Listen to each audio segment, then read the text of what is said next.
When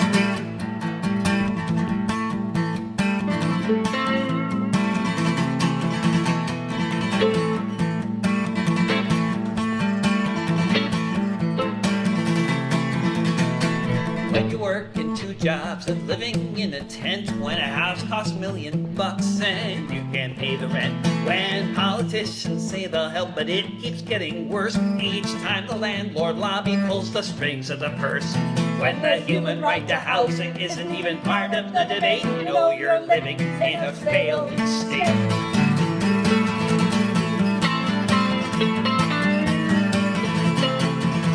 When millions of citizens are spending half their lives locked up in a prison for trying to survive, when laws must be broken just to have a place to stay, when the prisons pay the senators to look the other way, if you have to be a criminal to put food upon your plate, you know you're living in a failed state.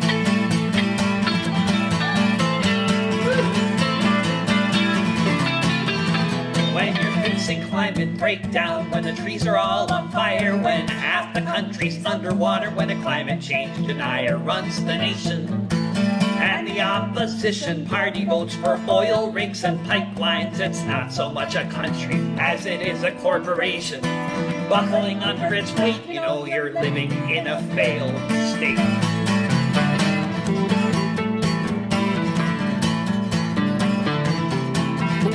When your nation is an empire facing daily blowback, and the only thing your leader can think to do is attack, bipartisan consensus that we need to spend $700 billion before the year's end on a military budget to make America great, you know you're living in a failed state.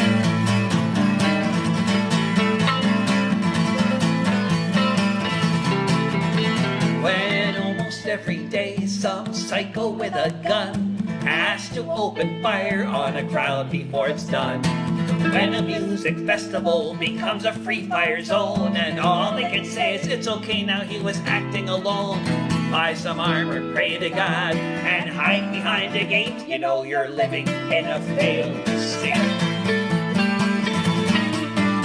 You know you're living in a failed state. You know you're living in a failed state.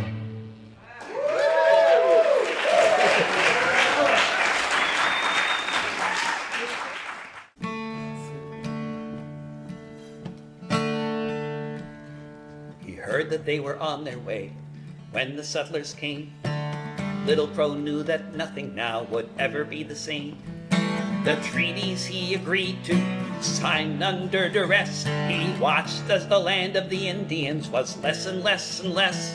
His people were left with a patch only 20 miles wide, a little bit of land by the Mississippi riverside, a little bit of land with a very uncertain fate once this place called Minnesota became a state. Little Crow went all the way to Washington, D.C., where he appealed his people's case to the highest authority. Then they took away half the land, allotted for his kin, and then even that little patch saw more settlers moving in. Little Crow watched them hunting and logging all the trees. He watched his people growing hungry. He watched the children freeze when their meager crops failed. He went in search of aid from the agents who had grown rich from the money that they made. What should have fed the people lined their pockets instead. Lincoln sent an investigator, and that's just what he said. The standard was corruption, treaties made to be broken, along with comforting words duplicitously spoken. Little Crow told his people, words bitter on his tongue, the agent had said his people could eat grass and their own dung. Peaceful coexistence could clearly last no more. He gathered up an army and set out to go to war.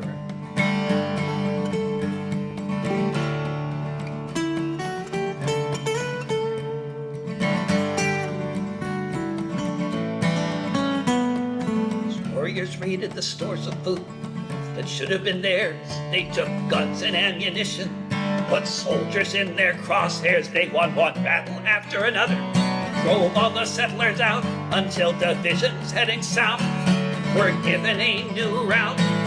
Little Crow's uprising was finally suppressed, and the Indians of Minnesota were sent far off to the west, where they're part of the uprising. To the authorities it didn't matter, and they died of famine and disease. Little Crow was killed picking berries with his son, shot down by a settler out hunting with his shotgun. For handing in his scalp, the hunter made a dandy sum, and his bones were displayed in a museum. Little Crow was a leader, and it seems to me he made decisions when every option was impossibility. He had the choice to starve and die on what was left of the land, but he decided it was time to make a stand. Heard that they were on their way, and when the settlers came, Little Crow knew that nothing now would ever be the same.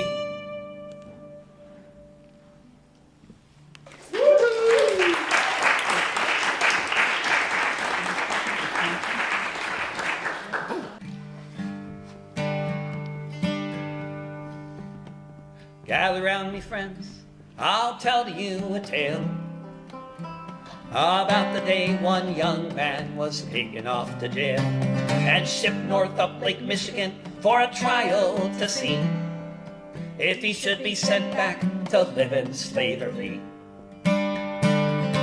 Life of bondage was what Joshua had seen, but then he left Missouri and drove to Racine, where he worked in a sawmill by the lake shore in Wisconsin in 1854. When the word got round, outrage spread. The idea of sending people back to the bondage they had fled was one that could not be allowed to stand, although it was the law of the land. Passed by the Congress 4 years prior, guaranteed to start a prairie fire, which was what would be in store in Wisconsin in 1854. Thousands went to Haymarket Square, the most people who had ever gathered there. In Racine, where they decided they'd go see how the trial would go up in Milwaukee. And when they got there and looked around, saw the thousands more people on the ground who had come on horseback, ready for war in Wisconsin in 1854. Jail turned out to be no match at all for all of the people who had answered the call. They laid siege to the place till they'd gotten their man. Then together the thousands they ran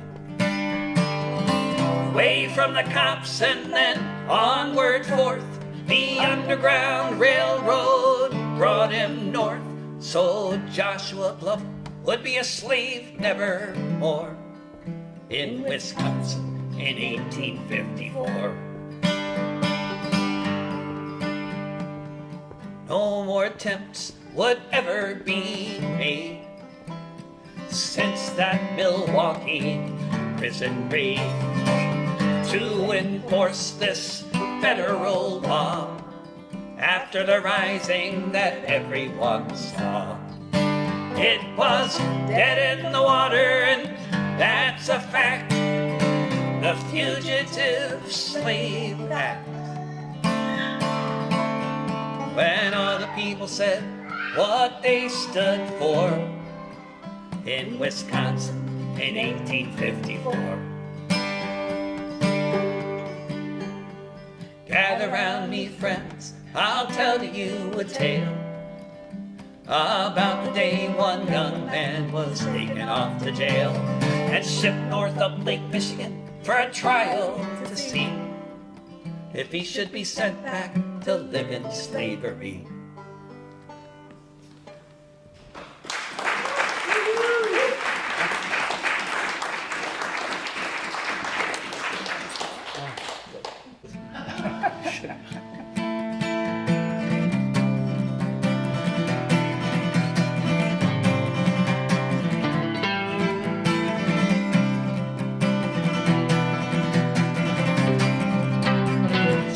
Was elected, and like every time he ran, when his socialists took power, that's when the changes began. The opposition started attacking every forward move, but reforms went ahead, the people's welfare improved. A land of such riches that had always gone to so few was reaching places ignored since 1492 in Venezuela.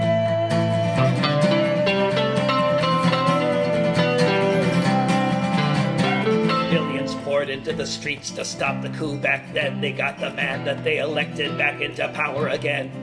The Bolivarian Revolution became famous worldwide. Soon other socialist governments swept in a red tide.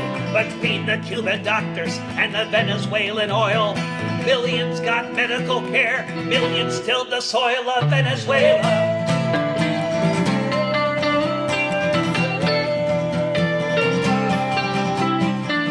Began the sanctions Obama imposed more, a slow-burning, destabilizing economic war. Following the formula of the Chicago Boys team, used in many places to make economies scream. Oil prices plummeted, foreign holdings locked, invasions being planned, negotiations blocked in Venezuela.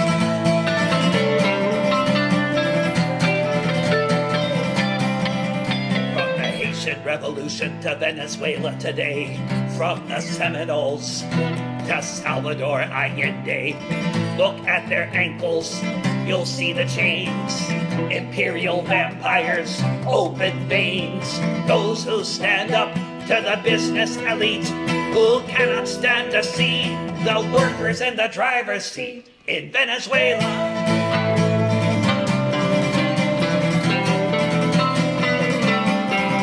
Venezuela.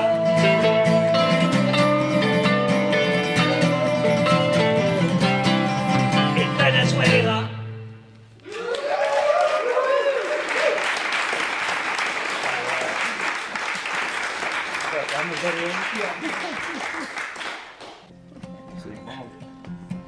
I'm confused on this one, actually. Well, I wrote this song before social media was invented, so this song is evidence that holier than thou, preachy leftists existed before Twitter. Hard to remember. I don't drive a car because they run on gas, but if I did, it'd run on biomass. I ride a bike, or sometimes a skateboard, so fuck off all you drivers and your yuppie hordes, sitting all day in the traffic queues. I'm a better anarchist than you. I don't eat meat, I just live on moldy chives or the donuts that I found in last week's dumpster dives. Won't you people in that restaurant, I think you are so sad when you could have been eating bagels like the ones that I just had. I think it is a shame all the bourgeois things you do. I'm a better anarchist than you. I don't wear leather and I like my clothes in black, and I made a really cool hammock from a moldy coffee sack. I like to hop on freight trains, I think that is so cool. It's so much funner doing this than being stuck in school. I can't believe you're wearing those brand new shiny shoes. I'm a better anarchist than you. I don't have sex, and there will be no sequel because heterosexual relationships are inherently unequal. I'll just keep on moshing to anti-flag and crash until there are no differences in gender, race, or class. All you brainwashed readers, you just haven't got a clue. I'm a better anarchist anarchist than you. I don't believe in leaders, I think consensus is the key. I don't believe in stupid notions like representative democracy. Whether or not it works, I know it is the case that only direct action can save the human race. So when I see you in your voting booth, then I know it's true. I'm a better anarchist than you. I am not a pacifist, I like throwing bricks, and when the cops have caught me and I'm taking a few licks, I always feel lucky if I get a bloody nose, because I feel so militant and everybody knows. By the time the riot is all through, I'm a better anarchist than you. I'm a better anarchist than you.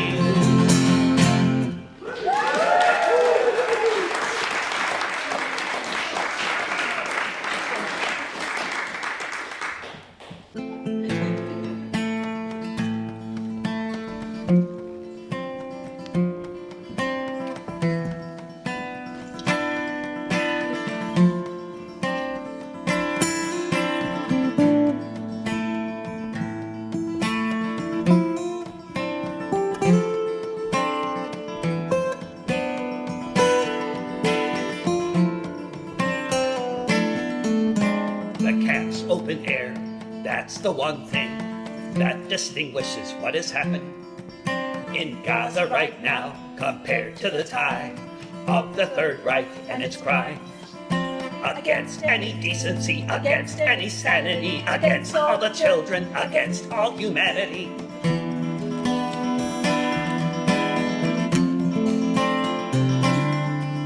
From Auschwitz to Gaza, there's no difference between babies and fighters on that side of the fence, the side where they starve because the food is kept out by the occupation, no others, no doubt, where people are dropping dead on the street.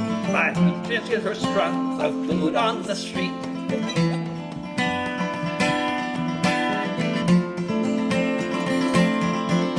From Auschwitz to Gaza, all night and all day, all the people inside just wasting away. Everyone waiting for death to arrive, shot or starved or burned alive, where each passing moment is punctured by groans of a million children as thin as their bones.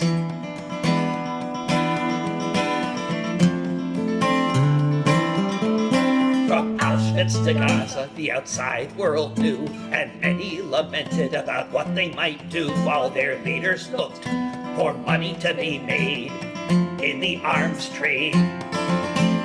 Once again, just like this, profiting from the apocalypse.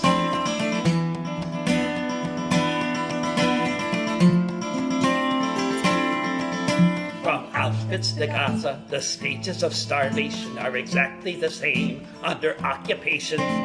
First the fat goes, then all the rest, the muscle, the marrow, the milk in the breasts of all nursing mothers, as in front of their eyes, their babies cry their last little cries.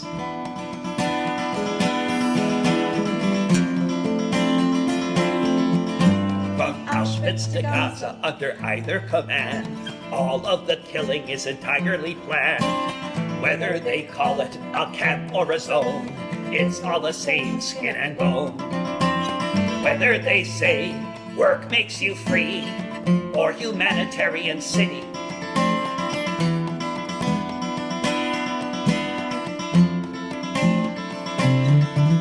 from Auschwitz to Gaza, the political line, from occupied Poland to Palestine.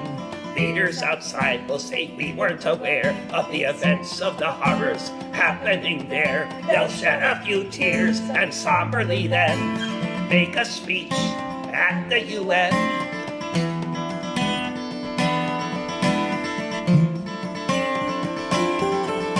From Auschwitz to Gaza, all over the place, the lies of the leaders who seek to save face, who say we would have acted if only we knew all that they claim they really would do, and no one will believe at the time when some foolish person says never again.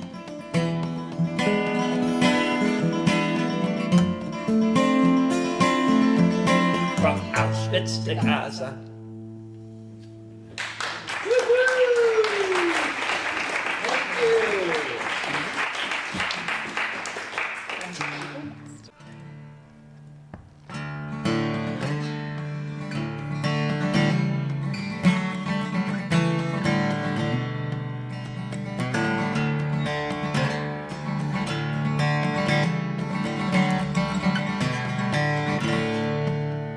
Gather round, I'll tell a story about a man I know, what he did across the ocean half a century ago.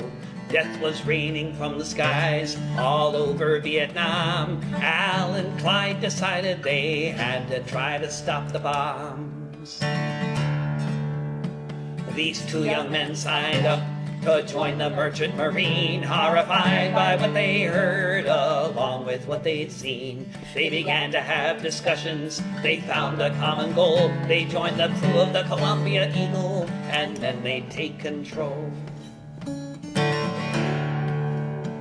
The ship was full of napalm, heading across the sea to be loaded on the planes and be dropped upon the country to burn the skin off people beneath it at the time. They vowed to break the law to prevent a greater crime.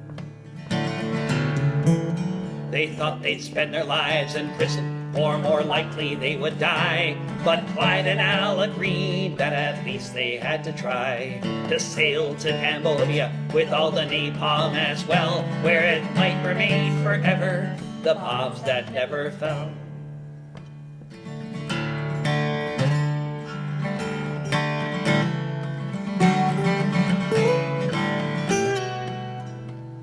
They carried out their plan, and they didn't slip.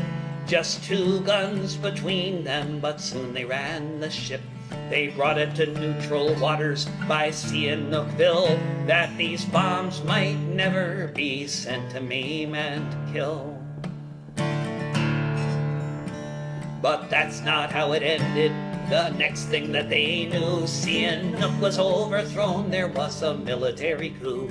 Clyde McKay died in the jungle with so many of his peers. In a California prison, Al Gladkowski spent 8 years.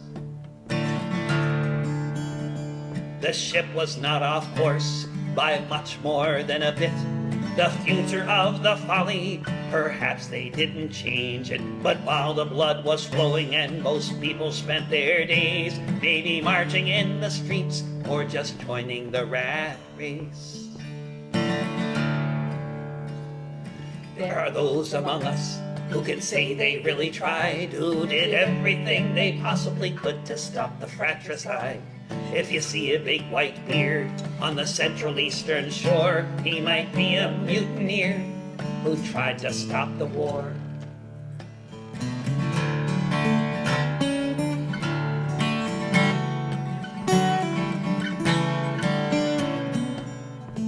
Gather round, I'll tell a story about a man I know, what he did across the ocean half a century ago.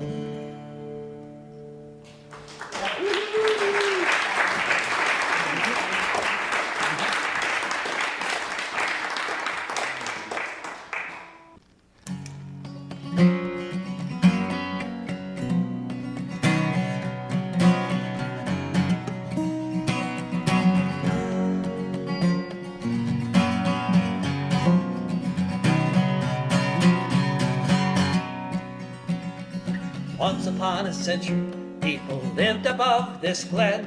There were 50 houses here with parents and their children, but someone said they owned what those 4 generations had called their homes across the Scottish nation. Allotments kept on shrinking while the rent would only rise. One by one the broken crofters left the open skies, the frozen shores of Nova Scotia in a far-off colony, or somewhere else across the sea. Once upon a century, from the ways of old, from something like the golden rule to the rule of gold, it's just the logic of the market. Supply and demand says to drive the people from the land. Instead of eerie silence reverberating all around, among the gardeners and shepherds, you would hear the sound of the pipes and drums and choirs of the songs that would be sung, and the stories that were told in the Gallic tongue. Once upon a century, you'd never think it could, to turn into a field what had been a neighborhood. Once there were the promises of loyalty or clan, and then there was just profit if you can. If we travel back to a different time and space, it was possible for most to afford to live someplace. But it's the logic of the market, each investor's conviction. More money is just grounds for an eviction.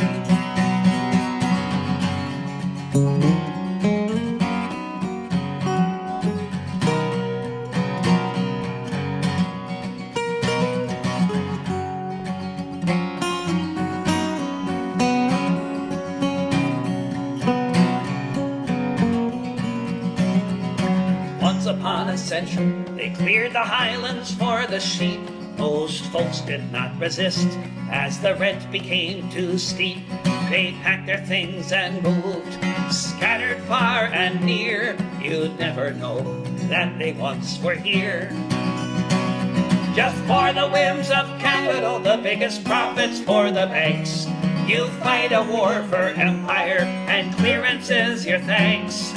From the crofts of Scotland to the sidewalks of LA, if anything has changed, who can say?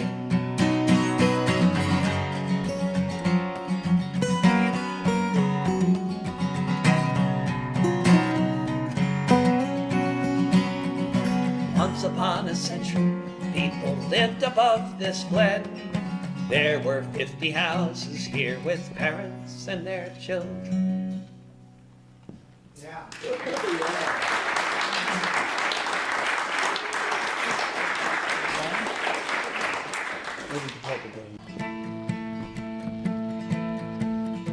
You say they're criminals, our neighbors came to raise their families, clean houses, drive trucks, work in factories.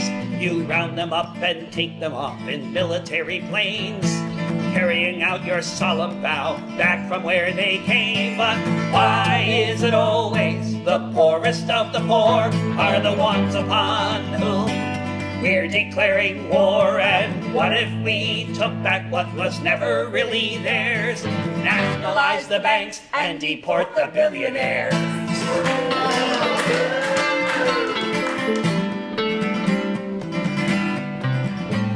Could liberate the capital to invest in things we need. Housing, food, and healthcare, they've got it all indeed. It's all wrapped up in investments and shooting to the moon. And if things go as they're going, they'll have more of it soon. Why is it always the poorest of the poor are the ones upon whom we're declaring war? And what if we took back what was never really theirs? Nationalize the banks and deport the billionaires.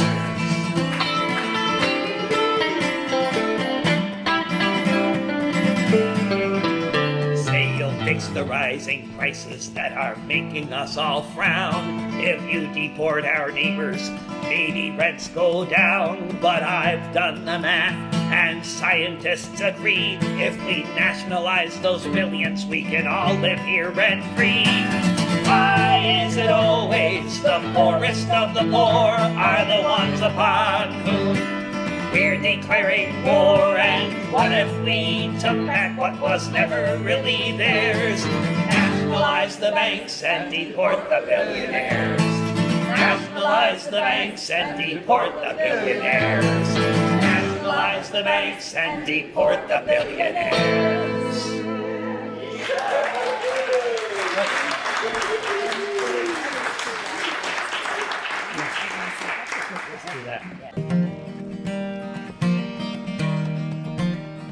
My name is John Riley.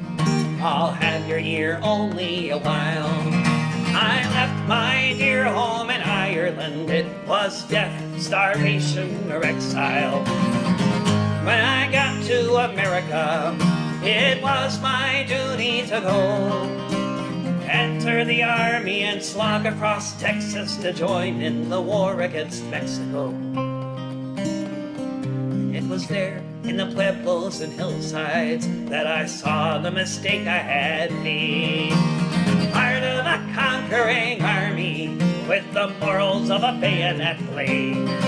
And there amidst all these poor dying Catholics, screaming children, the burning stench of it all, myself and 200 Irishmen decided to rise to the call.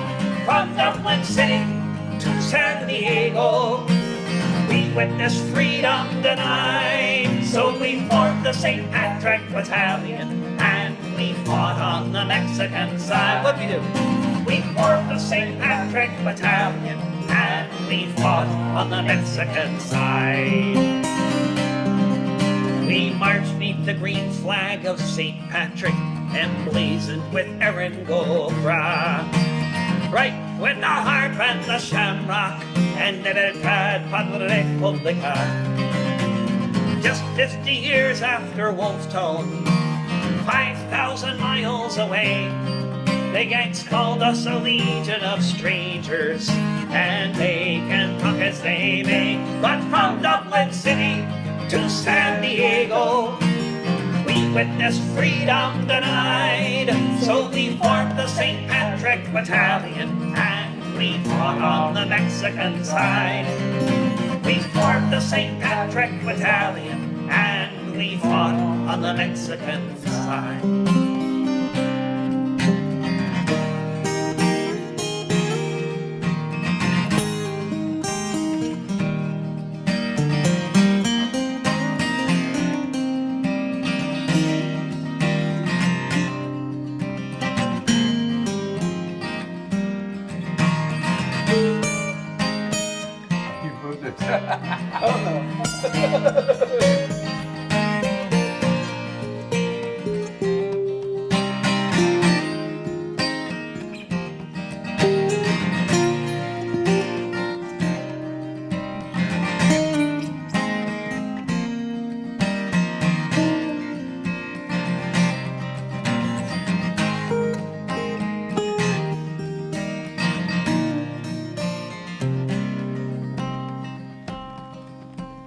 Fought them in 5 major battles.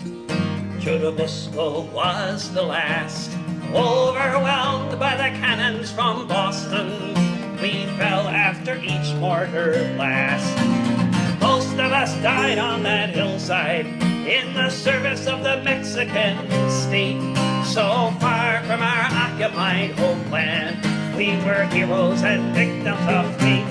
From Dublin City to San Diego, we witnessed freedom denied. So we formed the St. Patrick Battalion and we fought on the Mexican side.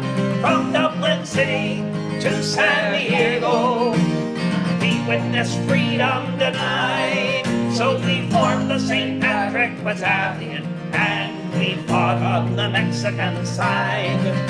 We formed the St. Patrick Battalion and we fought on the Mexican side.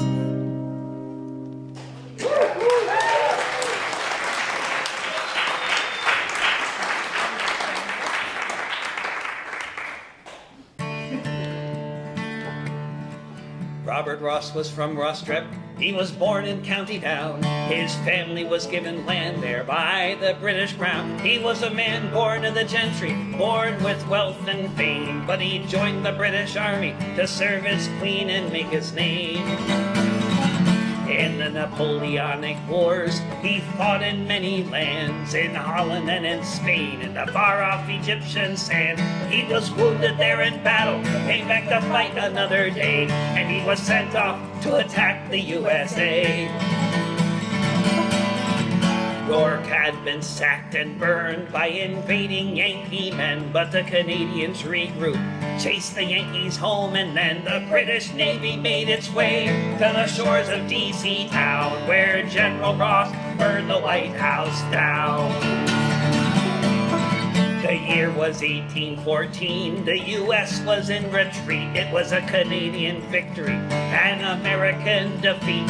Without the French to help them, they got their ass whipped by the crowd when General Ross burned the White House down. The place had just been constructed only 12 years before, but it had to be rebuilt soon after this disastrous war. The president turned tail and ran like a raggedy clown when General Ross burned the White House down. He was killed a few months later. Irish rebels stopped him in his tracks. He was buried in Nova Scotia in the town of Halifax. He might have been forgotten, but he'll forever be renowned. He's the man who burned the White House down. He's the man who burned the White House down.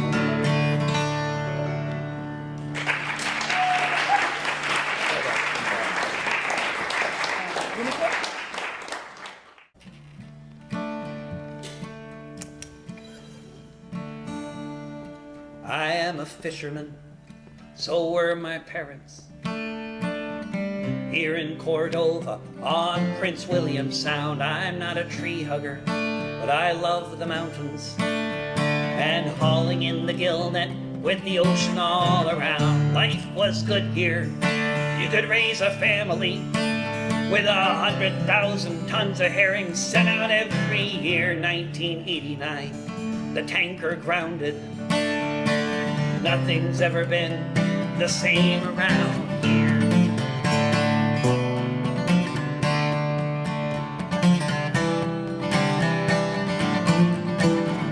Senator Stevens said not one drop of oil would spill on Alaska's shores, and if it happened, it would be cleaned up.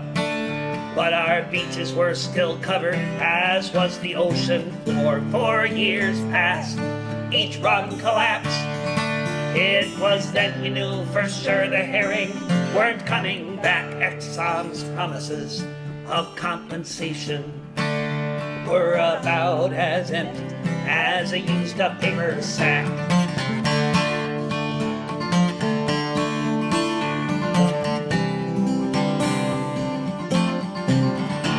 August 20th, 1993, when we fishermen decide something must be done. We packed some groceries, we made some banners, we headed out to Valdez Narrows beneath the midnight sun. 100 vessels took to the water,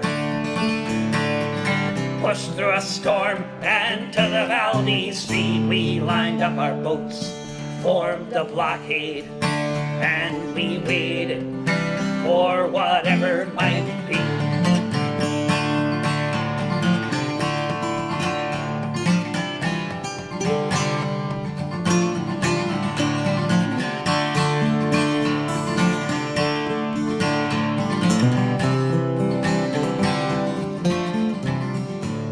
A tanker was approaching. It was a sight to see there in the twilight of the day. We saw it turning. We all cheered and cried as tanker after tanker after tanker turned away. A Coast Guard gunship from Seattle would take 3 days to get up to the Sound. We held the line till then we went back home to Cordova, to this hallowed oiled ground. I am a fisherman, so were my parents.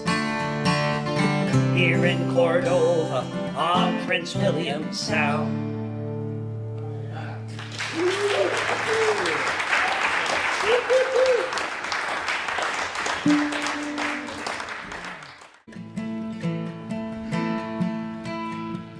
Half the world's trade passes by here. So much of it goes through Tel Aviv. Meanwhile, in the port of Gaza, no ship can arrive and not a boat can leave. While every day hundreds are dying beneath the rain of missiles fired from the air. Millions of starving Palestinians On the run and being slaughtered everywhere, no safe place in the Gaza Strip. No armies coming to defend. While all over the planet, people are asking, when will this savage bombing end? How many more thousands of children can be killed while we stand by? How can we just live our lives while we watch the babies die? Shukran jazilan to the Houthi army, standing for the conscience of us all. When they say no business as usual, while the bombs continue to fall.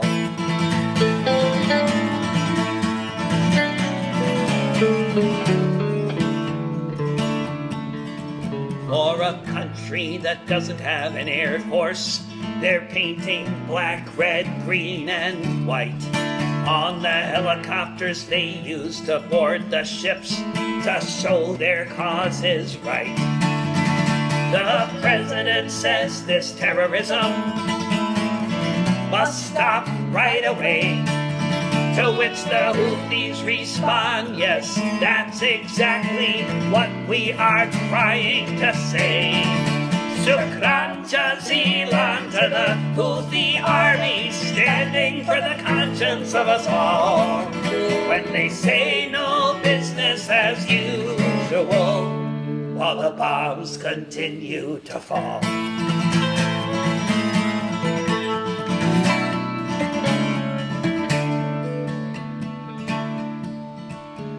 Ships are going all the way around Africa to avoid the Houthi net. If Israel wants trading partners, now they might be just a little harder to get. We can blockade ports all over, north, south, east, and west. But the Houthi army are the ones who are no doubt blocking the traffic the best. Shukran jazilan to the Houthi army, standing for the conscience of us all. When they say no business as usual, while the bombs continue to fall.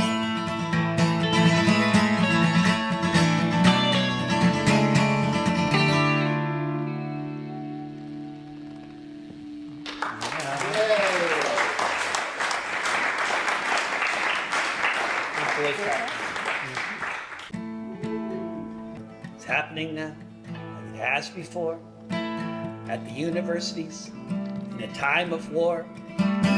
Put people together, they'll communicate, talk about things like college and state, talk about the research that built the Iron Dome, talk about their relatives starving back at home, talk about tuition and where the money's spent and where all the buildings in Gaza went. Wake up each morning and the headlines say how many hundreds of Palestinians died today, how many thousands were killed in the past week. People get together, people speak, the newscasters say with surety the campuses lack security. Meanwhile, across the ocean wide, Palestinian genocide. People are saying they won't leave till they win, and then the police are sent in, beaten and arrested, staff and students, and try to silence this growing movement. They're punishing people for making it known that the direct connection can be easily shown. How the investments of this institution are funding another final solution.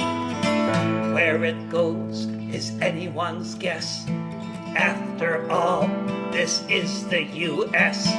Battles have been lost and won, but with bombs being dropped every day by the ton, the orphaned and vanished beneath the sky. waiting for the moment when it's their turn to die. Some people just can't look away. They have to set up a tent on the campus and say, boycott, sanction, and divest. Boycott, sanction, and divest. Boycott, sanction, and divest. Boycott, sanction, and divest. Boycott, sanction, and divest. Boycott, sanction, and divest. Boycott, sanction, and divest. Boycott, sanction, and divest. I didn't know you were trying that.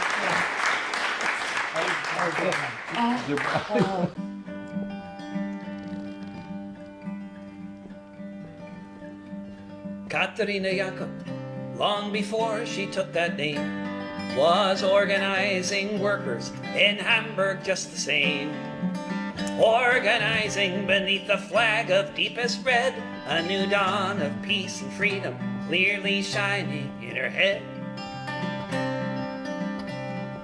Katerina Jakob first was sent to jail when the trappings of democracy all began to fail. She was frequently arrested in and out of custody while her first husband was in hiding from the Nazis. Katerina Jakob was acquitted of a crime, but the Gestapo had the last word. They weren't finished with her this time. She was sent to Ravensbrück, a killing hunger at her side. She heard of the execution, how her second husband died. For Katerina Jakob, the end was close at hand.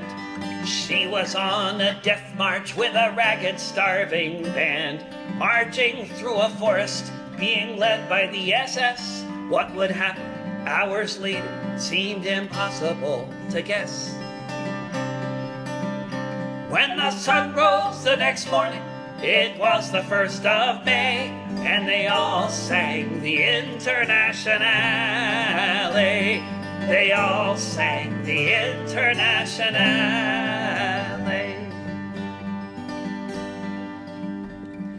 Katerina Jakob thought about her children and the friends and comrades taking care of them,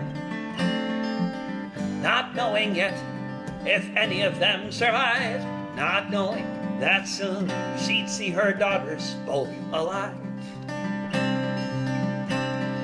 Katerina Jakob watched the German soldiers fleeing, streaming from the east, that's what she was seeing. Allied bombers flew above them, she thought they all might die, and then soon there was the silence of all the SS men. When the sun rose the next morning, it was the 1st of May, and they all sang the Internationale. They all sang the Internationale.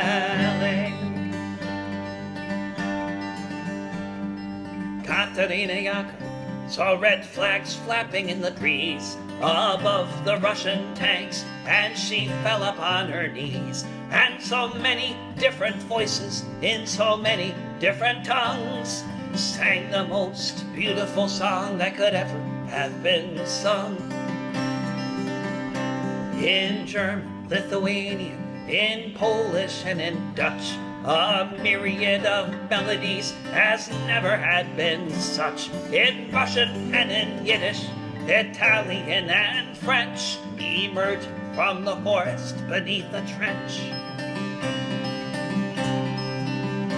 When the sun rose the next morning, it was the 1st of May, and they all sang the Internationale. When the sun rose the next morning, it was the 1st of May, and they all sang the Internationale. They all sang the Internationale. Folge die Signale auf zum letzten Gefecht. Die Internationale erkämpft das Menschenrecht. Völker, die Signale auf zum letzten Effekt. Die Internationale erkämpft das Menschenrecht.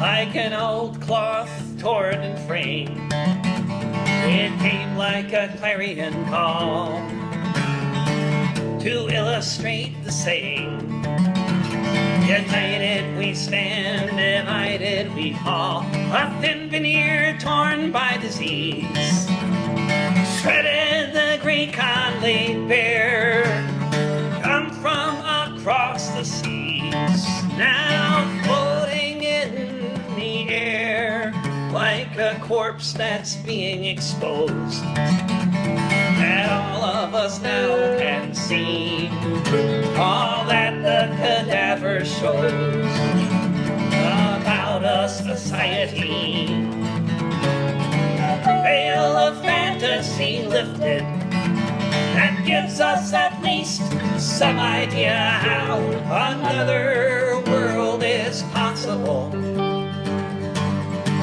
And I can hear her breathing now.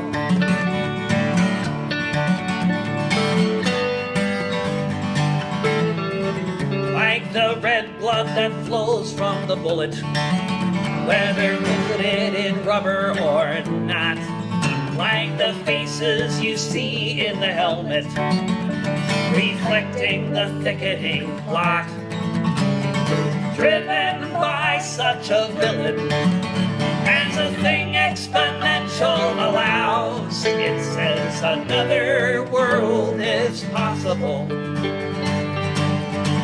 And I can see her breathing now.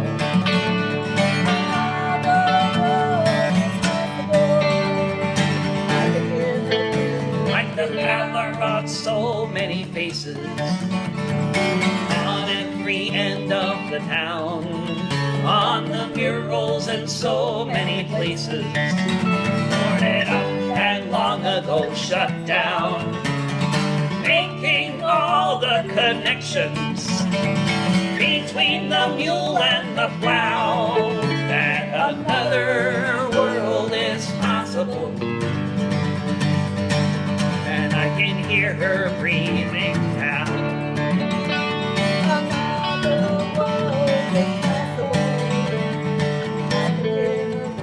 Like the smoke rising up coast to coast, with formations that brighten the skies, like Lord Thomas Jefferson's ghost, his victims no longer disguise, as his visage falls into the river, like the skull of an old sacred cow that says another world is possible. And I can hear her breathing now.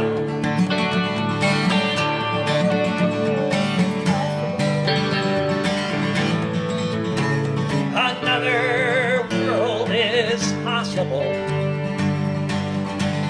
And I can hear her breathing now.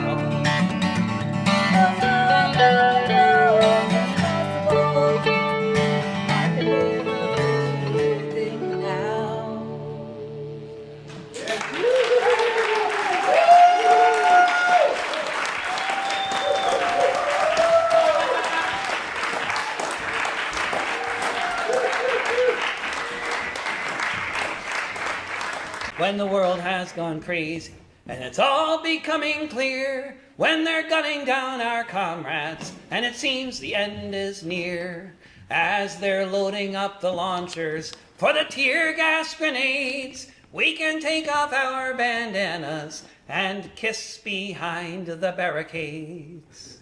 When it's madness all around, and you can see this at a glance, we will sing and we will cry, we will laugh and we will dance, as they shout their marching orders beneath the helicopter blades. We shall seize the moment for a kiss behind the barricades. They will try to break our spirit, and at times they may succeed, but our love for the world is stronger than their greed. When the building is surrounded and hope begins to fade, in my final hour, a kiss behind the barricades. As the movement grows, there will be hills and bends, but at the center of the struggle are your lovers and your friends. And the more we hold each other up, the less we can be swayed. Here's to love and solidarity, and a kiss behind the barricades.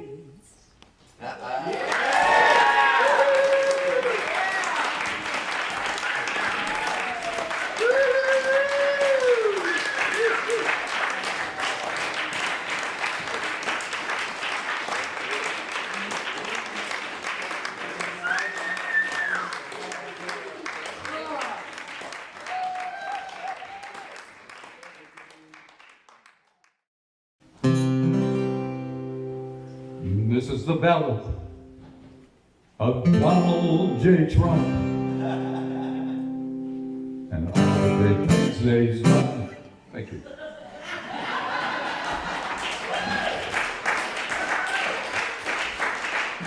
And thank you, Dave. The other Dave, Lippman, had it.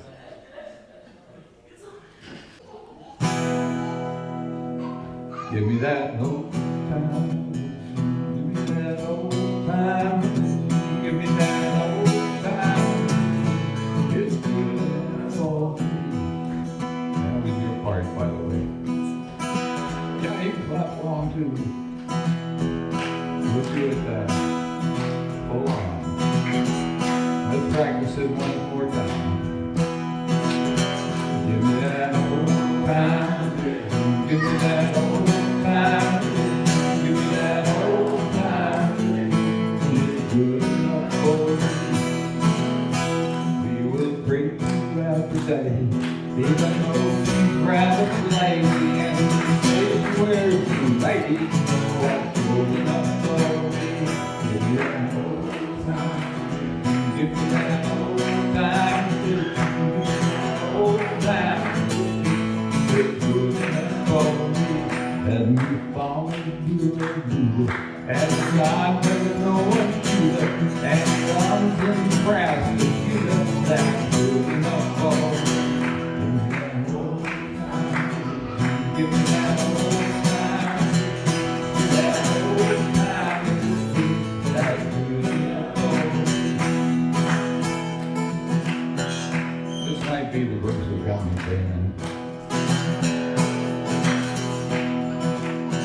Well, the Christians all home, 'cause they say their God is gone. Our God came 3 times to see them, and that's enough for me.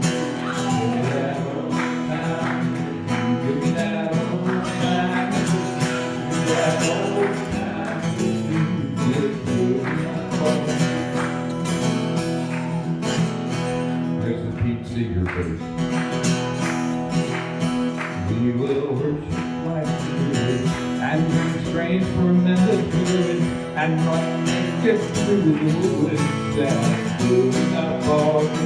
Give me that old time. Give me that old time. Give me that old time. It's good enough for me. Little kid wants a religion. Reminds me of when I used to take my daughter to the book club when she was 3.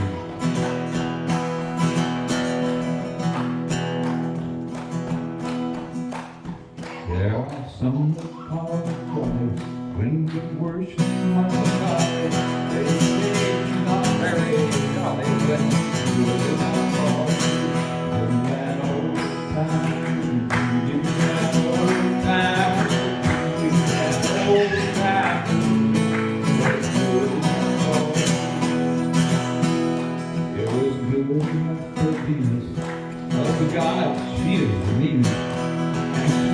on my